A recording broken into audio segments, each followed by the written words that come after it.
Part 12 po ng ating Science Majorship Enrichment Questions. Number 1, the first man-made element was letter A, uranium, letter B, technetium, letter C, plutonium, letter D, einsteinium.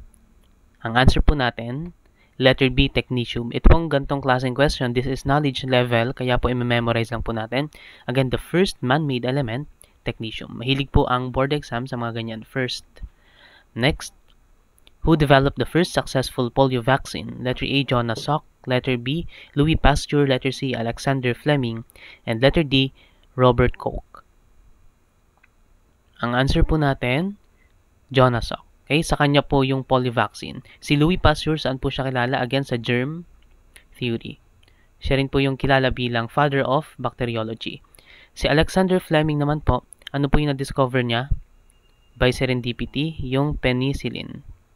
Okay? Si Robert Koch naman po, key figure din siya sa bacteriology, pero mas kilala siya sa medical bacteriology. Ano po yung nakita niya? Yung bacteria sa tuberculosis. Okay? Next, number 3, if the electric field is 0 at a point, the electric potential at that point must be letter A, 0, letter B, maximum, letter C, minimum, letter D, constant. Ang answer po natin, letter D, constant. Ang electric field, no, vector siya, ay yung rate ng change nitong V, which is the electric potential, okay, over the distance. Kapag po yung E natin, 0, ibig sabihin, yung rate niya, di ba may derivative tayo dyan. So, yung rate niya, magzi-0. Not necessarily magzi-0 to. Pero yung rate niya 0. Yung rate of change niya 0. So, ibig sabihin, kung hindi siya nag-change, constant lang siya. Yung B at saka C, maximum, minimum, ang implication po kasi niyan is variation. So, automatic, mali na po agad yan. Okay? Kaya ang answer po natin, letter D, constant. Number 4, what happens to the stored energy in a capacitor when the voltage across it is doubled while keeping the capacitance constant? Letter A, it stays the same. Letter B, it becomes twice as much. Letter C, it becomes 4 times as much. Letter D, it becomes half as much. Ang answer po natin, letter C, it becomes 4 times as much. Ang formula po natin, yung stored energy sa capacitor U is equal to 1/2 na capacitance times the voltage square. Kapag yung voltage po dinoble natin, so U is equal to 1/2 C times 2V squared. Bibigay po sa atin yan, U is equal to 1/2 C times 4 times V squared. So, tatanggalin ko lang si 4. Yung U mo magiging 4 times 1/2 CV squared. Okay? Kaya, naging 4 times as much na siya. Next, number 5. A circuit contains a battery, a resistor, and a switch. When the switch is closed, what happens to the current? Letter A, it increases gradually. Letter B, it decreases gradually. Letter C, it immediately reaches a maximum. Letter D, it remains constant. Ang answer po natin, letter C, it immediately reaches a maximum. Galing po siya doon sa Ohm's law. V is equal to IR. Kunin natin yung I, V over R. Okay? So, kapag nag-close po yung switch natin, immediately magpa-flow yung current and mag-reach siya ng maximum. Ito yung maximum value niya, yung V over R. Okay? Yung increases gradually, hindi po siya. Pwede kapag merong inductor, kaya capacitor. No? Pero wala namang capacitor, inductor na binanggit dito. Meron lang tayo battery, resistor. Yan. And then, itong letter D, it remains constant. Initially, no, pag na-reach na niya yung maximum, constant na siya. Okay? Pagdating doon sa maximum. Pero, ang tinatanong kasi natin dito is, kapag kinlose mo na siya, ano yung mangyayari agad-agad? Immediately, magre-reach siya ng maximum. Okay? Next, number 6. A potentiometer is used to measure what variable? Letter A, current. Letter B, voltage. Letter C, resistance. Letter D, capacitance. Ang answer po natin, letter B, voltage. Okay, potentiometer, voltage po yan. Kapag current, kasi ano nagme-measure yan? Ammeter. Kapag resistance, ohmmeter. Kapag capacitance, yung capacitance meter. Okay? Next, number 7. A ball is thrown vertically upward with an initial velocity of 30 meters per second. What is the total time for it to return to its original position? Letter A, 3 seconds. Letter B, 6 seconds. Letter C, 9 seconds. Letter D, 12 seconds. Yan. Ang board exam po, nag-include din siya nitong mga kinematic problems. So, ang gagamitin nating formula dito is yung V, one of the kinematic equations. Yung velocity is equal to V naught, which is the initial velocity, minus gt. Yung g, ito yung acceleration due to gravity, and t is the time. Okay? Now, for example, meron tayong ball, hinagis natin siya upward.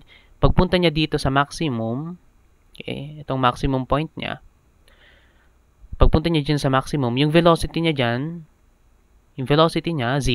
Okay? Kaya itong v, magzi-0 lang siya. Now, meron siyang initial velocity 30 meters per second, minus g, ang g natin is 9.8 meters per second squared, no, constant yan, times time. Okay? So, ang gagawin natin, ililipat ko lang itong term na to sa kabila. I'm going to have 9.8, tanggalin ko na lang yung unit, 9.8t is equal to 30. Okay? Divide ko both sides by 9.8, makikita ko si time. So, solve nyo yan. Check natin sa calculator. 30 divided by 9.8. That's about 3. Okay? Pero, okay na kahit hindi tayo mag-include ng mga decimals kasi yung mga answer natin wala rin naman. Okay? Now, ito yung time, 3 seconds, time it takes for the ball to reach the maximum. Okay? Pero, hindi natin isasagot si A. Bakit? Ang tinatanong dito, total time para makabalik siya dun sa original position. So, pataas, pagpunta sa maximum, 3 seconds. Pababa, 3 seconds din. So, 3 plus 3 is 6. Ang answer po natin, letter B, 6. Okay? Number 8, the binding energy per nucleon is highest for which of the following elements? Letter A, hydrogen. Letter B, uranium. Letter C, iron. Letter D, helium. Ang answer po natin, iron. Ito, knowledge level question din po siya. Iron, tatandaan na lang po natin.